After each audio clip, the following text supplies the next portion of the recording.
South Africa has lost 8,400 detectives since 2016, and the number of detectives in the country has gone down from 26,000 in 2016 and 17,000 to date. Police Minister Bheki Cele previously revealed in the Northwest Province that that situation is the worst, that province affected the worst, with a 32% shortage of detectives. And this happens in a country where just in the previous financial year alone, more than 25,000 people were murdered and 41,739 people raped. Police also recorded 238 cases of cash-in-transit robberies, while almost 21,000 cars were hijacked. Robberies at residential properties have also increased to almost 22,000. Simon Howell from the Centre of Criminology at the University of Cape Town joins us now to discuss some of this. Dr. Simon Howell, thanks so much for your time. Welcome to Morning Live. Good morning. So South Africa is reported to have lost, one detective per day over the past 3 years, which seems rather staggering. But how would you view this in light of what the South African Police Service has to work with as far as the crime rate and the police force that is at their service to do this? Well, detectives occupy a pivotal role in the chain of processing of cases and the like. So, a lack of detectives is a serious concern because, ultimately they are at a bottleneck at the moment in which people, I think, have experienced that, their cases are just not being processed in time. And detectives have an extremely heavy workload at the moment as a result of a lack of resources and a lack of staff numbers. And they're also hamstrung by, the ongoing administrative and managerial issues within SAPS. So at the moment, they are a key point of concern for SAPS management, but also a concern for the public in terms of processing cases and ensuring the swift completion of cases as they are dealt with. So, Dr. Howell, how then do we believe the minister and, of course, government by extension when they say we are serious about fighting crime, but by the way, we are 8,000 detectives short? Because how does that then square up? Well, it's one thing to say something and another to do it. And I think the concern here is that this has been an ongoing issue in SAPS for a number of years, and that, it's not only about the number or the quantitative aspect of this. It's not only the number of people that are employed by SAPS or are detectives within the service, but it's also the qualitative aspect, is that how good or how well trained people are to do the jobs that are required. And I think in this instance, there is a concern around the shortage of police officers as a whole and a shortage of detectives even more so. But there's also a concern around the work environment in which they work. There's been there are very good reasons why people have left the service over time and why very few people want to come back to the service despite a new drive to bring people back into the service. And I think that has a lot to do with the work environment, but also the management of the staff and the sort of administrative processes that they have to deal with. The result of which is that there's a very high caseload, and it's very difficult for detectives to deal with this caseload, both personally, but also in terms of the administrative processes that are within SAPS. So if the problem is then systemic, how should the SAPS go about trying to resolve this? Because we heard that of the 10,000 police officers who will pass out, about 2,000 of those will come into the detective services. But, is that likely to solve or at least alleviate some of the workload instantly? Or will they also need time to come up to speed with what needs to be done? I think on the one hand, they'll need time to come up to speed, but there is such a high caseload at the moment that simply bringing more people in is not really going to solve the problem unless you bring in a significant amount of people. And I think the new detectives may simply be loaded with hundreds of dockets immediately and be in the same place that everyone else is. At the moment, I think there's a considered need to understand how the criminal justice system works and how to reprioritize resources so as that the systems that are in place can be expedited and can be made more efficient. The one immediate move, for instance, would be begin to make things electronic. At the moment, a lot of the work within SAPS is still done by paper, and this is an entirely inefficient way of doing things. So, there are solutions that are around, but I sense that SAPS management at the moment has not really engaged fruitfully with these and begin really considering how to make things better. I think it's a sort of knee-jerk reaction to simply put more people in positions and hope that this will work, when in fact it's the entire administrative system and the managerial system that is ultimately to blame here.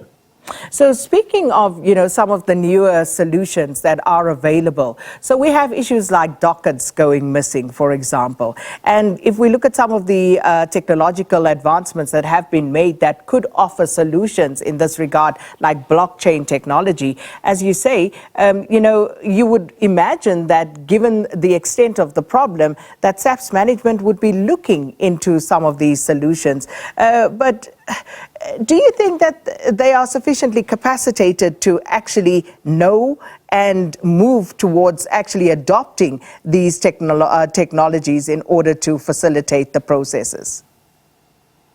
Well, the irony here is that in terms of forensics, they already have a very good system in place, an electronic system to track articles, to track examples and exhibits.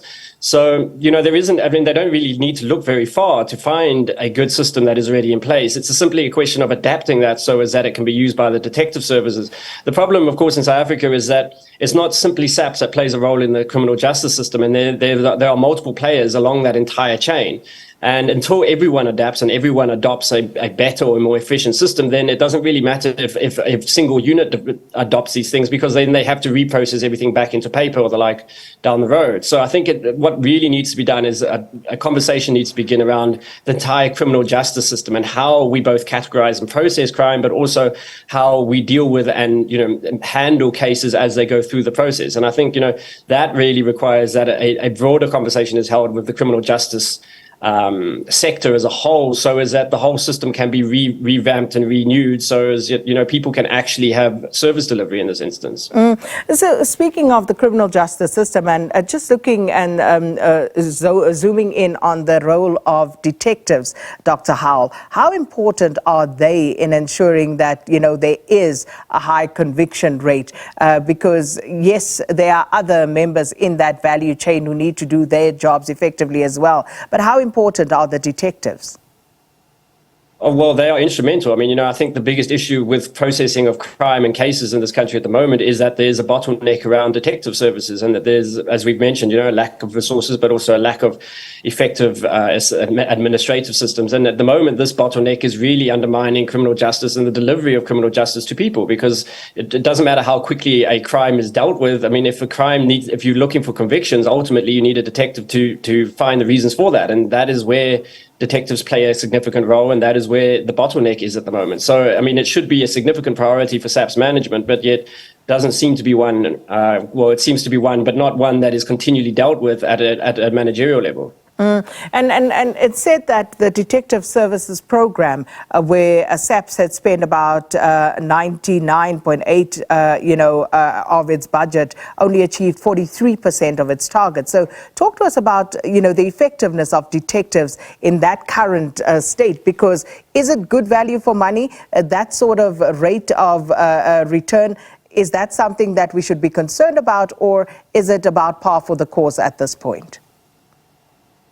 Well, I think within the context of South Africa policing at the moment, it's par for the course, but of course it's par for the course in a very low standard.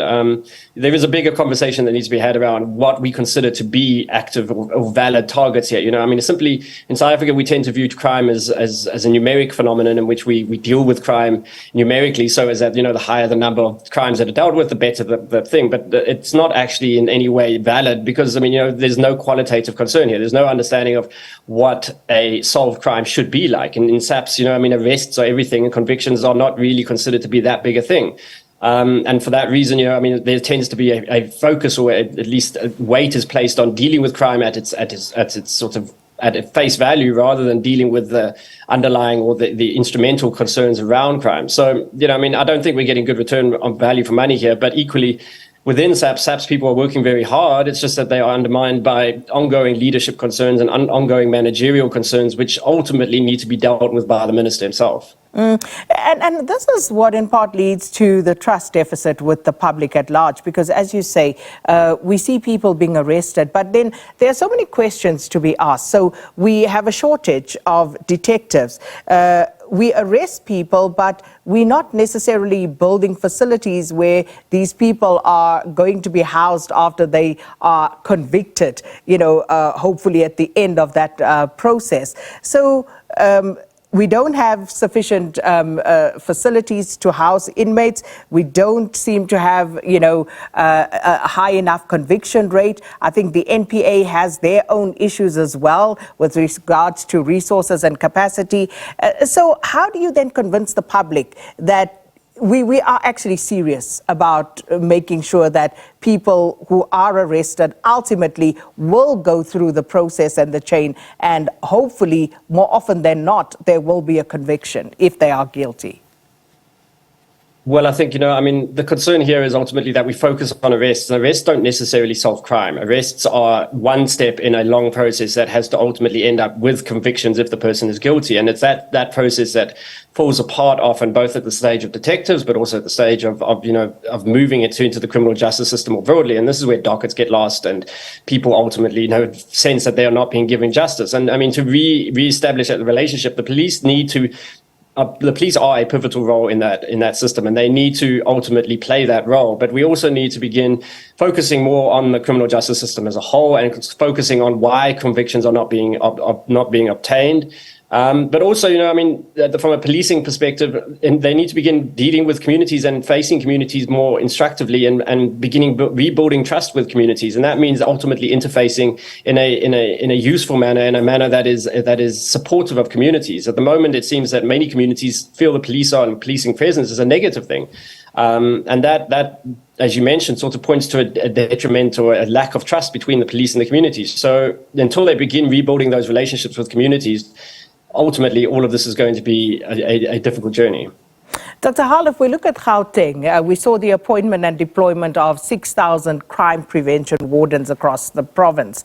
Now, many questions have been asked about the budget, who they actually, report to, speculations of a tug of war between the National Police Minister and the Gauteng Premier about this particular matter. What does the law say in terms of this type of deployment? Because if the police minister is denying, this group of recruits, who do they belong to and how do they fit into the whole crime prevention strategy? Unfortunately, I think this is when politics enter policing, and it has been a problem in South Africa for a while now. In terms of localized police force or metropolitan police forces, they are legal resource that can be utilized by metropolitan areas. The city of Cape Town being another example of where this has been done. It depends ultimately where they are assigned to and who they are assigned to, but there shouldn't be any concern here. And of course, the real concern is here, why is the minister concerned with another policing force, which ultimately will bolster policing in the country? It seems to me that there is a lot of self-interest here, or at least interest in terms of in prioritizing SAPs with little understanding or little concern with how we might, at a broader level, implement policing that is effective on the ground, whether it be SAPs or whether it be anyone else. And I think this is a sign of the politics of policing, which unfortunately has undermined policing in this country quite significantly, especially over the last few years, through the leadership concerns and through the leadership battles that have played out both in the public and private throughout the last 10 years or so. And of course, this, of course, leading to some war of words between, not actually a war of words, actually the Gauteng Premier saying that the minister's days are numbered. He has since issued an apology. But again, those wardens, what are we to make of them?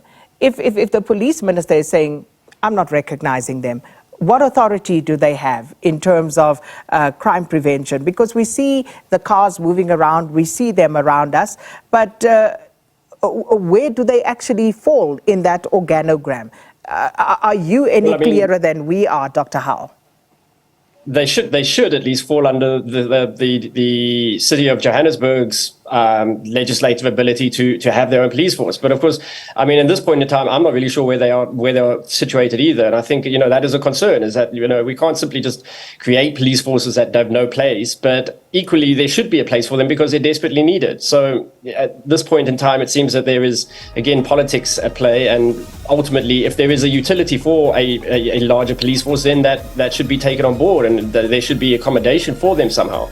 But of course, these things are never simple. And I think in South Africa, there is a concern around ongoing leadership battles and sort of the protecting of different territories and different areas of concern, which has been, again, a massive concern within policing as a whole in this country. Much to talk about still, but thanks so much for your time, Dr. Simon Howell from the Centre of Criminology at the University of Cape Town, discussing some of our South African public policing challenges.